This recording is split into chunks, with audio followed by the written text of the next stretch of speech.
Hi everyone, this is Jim. Welcome to this Blitz chess postmortem video. This is a postmortem of my Blitz chess game number 132 where I was white and kicked off with knight f3, the Reti opening. My opponent played knight f6, another sort of non-committal move, not committing his pawn structure with either d5 or c5, but just playing a knight move and waiting to see what happens. Now I could follow up with g3, and if I wanted to stay strictly within the Reti time framework, that's probably the right move here. d4 and c4 transpose into other openings, the Queen's Pawn opening or the English opening.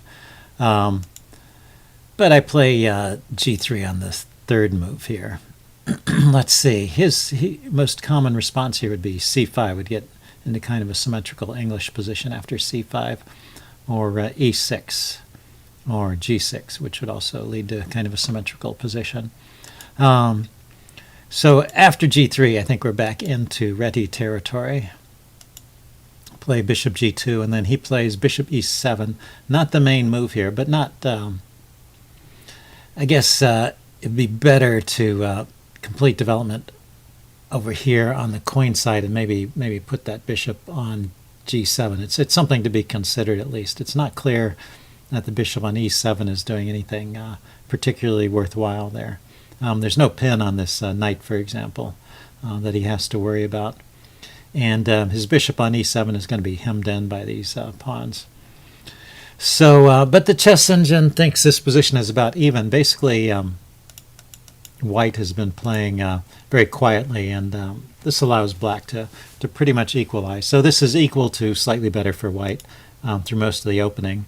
I'm going to leave the chess engine turned off because there are a couple of tactical points I wanted to give some quizzes on, so easier to do that without the chess engine. So far so good as far as my play. Maybe e4 is not the most precise move here. Maybe just continuing to develop, maybe rook b1, move the bishop somewhere. But I thought, well, maybe I have the opportunity to place the knight on d5 that would be hard to dislodge. So I started playing with that in mind. I played e4, he goes knight g6 and b5. And up until b5, white still had some slight edge from the opening. But after b5, the chess engine starts to prefer black, and it's because of this move a6. So definitely I needed to prepare b5. At this point here, before I play b5, I could play rook b1 here, or I could play knight d5 immediately, and if he kicks it, the knight also has a good square on e3 to retreat to. I was thinking playing b5 so I could take on c6 if he tried to kick it with the c-pawn. But yeah, it's just a little premature to play b5 because he can challenge it immediately with a6, and I don't really have a great response. I would like to play a4 here, but then he can take, and I would have to take back with the c-pawn, which is not my idea. I want to leave the c-pawn here and reinforce the knight on d5.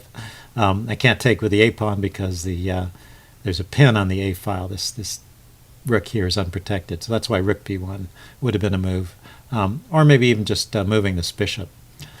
All those are possible and better than playing that immediate b5. So after this, black has a slight edge in this position, and the computer thinks that black maintains this. And this move here, knight h4, is just an outright blunder. And so this goes from being just a slight edge to pretty much winning for black. So these, yeah, when it was just I overlooked that he could take it with his knight. I was looking at this diagonal here and saying, oh, I can put a knight there and go to f5 because his bishop is blocked by his knight. But of course the other knight can just take it. And he should. This is the right way to play it. So black is making all the right moves along here. And I just don't have any way to defend this pawn. So I've gone down a pawn. And white's got a good position here. The chess engine rates this as about pawn and a half, and 1.5 points in favor of white. But it's not so simple. It's complicated, and I'm going to strive to make it more so. When you're behind, you want to make things complicated. Hope your opponent gets led astray. And we're coming up to a point here where I'm playing overly ambitiously with this e5 move, and bishop takes e5 was just a mistake, this combination of e5 and bishop takes e5. And the reason is there's this threat the queen has of check here. So having given you that clue, after bishop takes e5, obviously you can't play this move right away, but what's the best move for black here?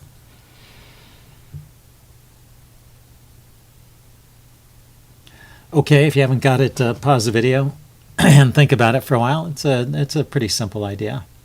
He just plays, I'm giving the answer away now, he just plays f6. And after the bishop moves, then the queen comes here with check. And this is just a loose knight here. There's nothing defending that knight. So this just wins a whole piece. And he's already a pawn up too. So this would be winning for black. Unfortunately, he missed that. Knight f6 was played instead. And so the game continues on with a slight edge for black, but white is slowly getting it back. And at some point around here, it goes from being winning for black to in the neighborhood of even. So I'm just trying to keep my pieces on the board, make threats. And I did miss an opportunity here. Chess Engine recommended early on, I think right here, rather than moving the king, block this diagonal with the move d5.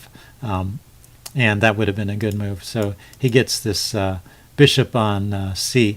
I block it with d4, I mean. He gets the bishop on c5, and now it's a little bit late for me to play d4. I could do that, but it loses a pawn. So not worth it. So I play on and get some interesting points. Yeah, so I think it's by this point, after his last move, rook a to f8 and bishop to h5 here, that actually it becomes sort of equal. He's a pawn up, but I'm kind of pushing his pieces around, even with the best play. And the way he plays it is probably not the best move. He takes there, allowing me to grab the exchange, and then I take back the bishop. So now he's a pawn up, but I have the exchange. And the Chess Engine rates this as about even. So so having won the exchange, I guess, is not such a great feat. For one thing, my king is exposed, and he's got 3 connected passers. So in addition to having more pawns, he's just got the healthier pawn structure if he can keep all these pawns together. So black is in good shape here. So I finally get that move d4 in, and the game continues. He's trying to push me around. I get this check in, and even here, maybe white is starting to get some edge, but the move that really destroys black's position and gives white a winning edge is this move here, bishop e8. And it's kind of subtle. It's not obvious why that's such a losing move. But he had a much better move early on. So let's back up. It was right here. After I played the move rook f2, he had one shot here, so the evaluation suddenly swung to black's favor here, if you can spot the good move for black right here.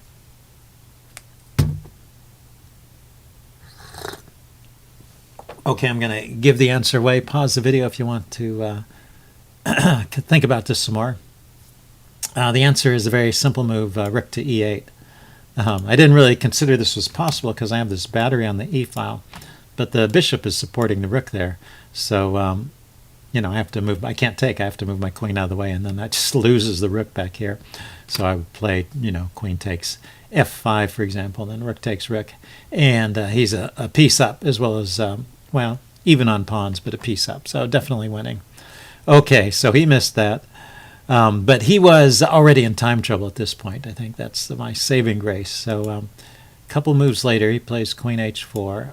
I bring my rooks together, and then he plays bishop e8. And so this is the losing move for black. After rook takes f5, if he takes my rook, I can just take his bishop. His rook is hanging here. And I don't know, I suppose he could try something like rook to g8. But anyway, this looks pretty good. Pretty good for white at this point. What he played was bishop h5, and that just allows rook takes f8. And then he resigned at this point, although he was almost out of time as well. I'm curious about this rook g8 move, though. So he wants to keep defending the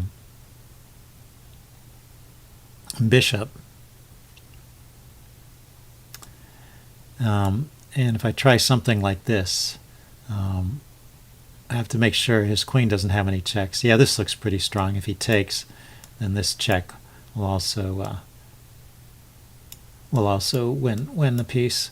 So yeah, it looks like after bishop to e8, there's just no way to save that bishop. So bishop h5 was no worse than the other moves. And rook takes f8 check, and then he resigned here just before he was about to run out of time. So that's the way the game ended.